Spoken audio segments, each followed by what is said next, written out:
Salut et bienvenue à ce deuxième numéro du journal des insolites et faits divers du mondial 2014 au Brésil.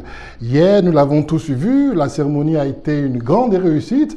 Cependant, la colère qu'éprouve une partie de la population du pays contre le mondial est encore là.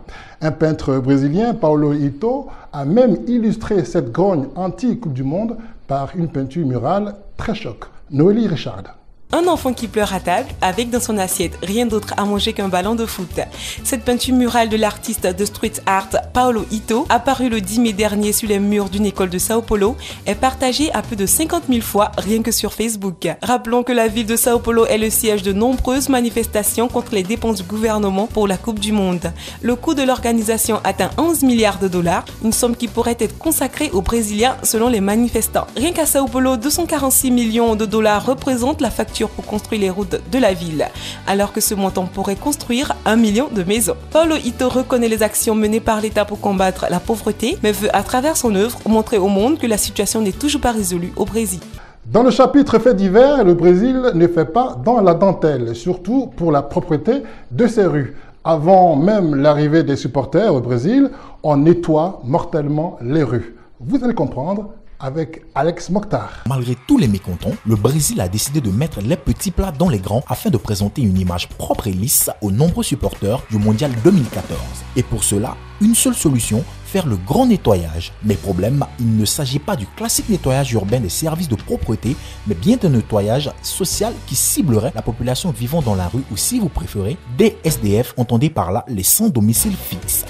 Le Centre national de défense des droits de l'homme, soutenu par la conférence épiscopale du Brésil, a lancé à cet effet un cri d'alarme dans ce sens en interpellant les autorités brésiliennes. Tenez, 195 vagabonds auraient été brûlés par des anonymes selon l'organisation dans l'indifférence la plus totale.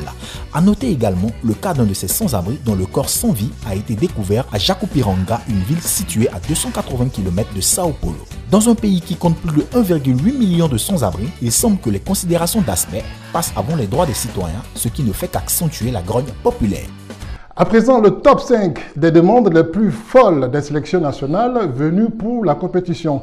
De véritables caprices de stars racontés par Esther Asia.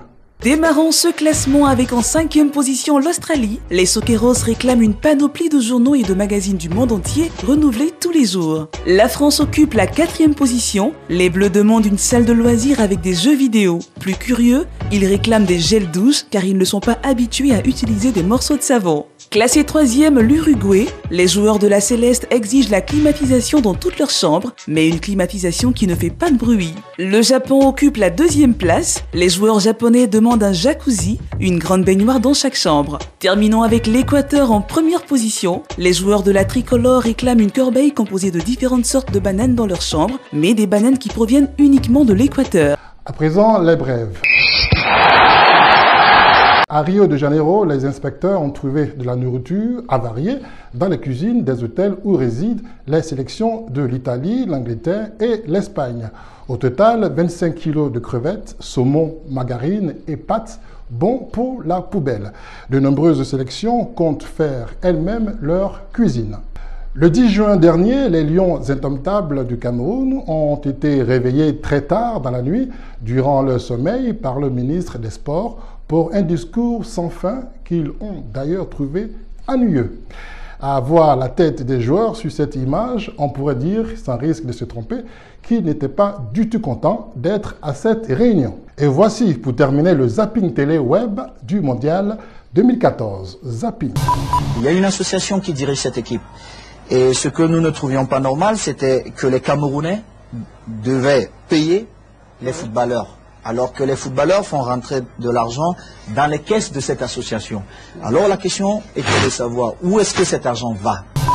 Ces costumes, ces chaussures, ces chapeaux et même ces sous-vêtements sont de ces couleurs, jusqu'à ces repas uniquement composés d'aliments verts et jaunes.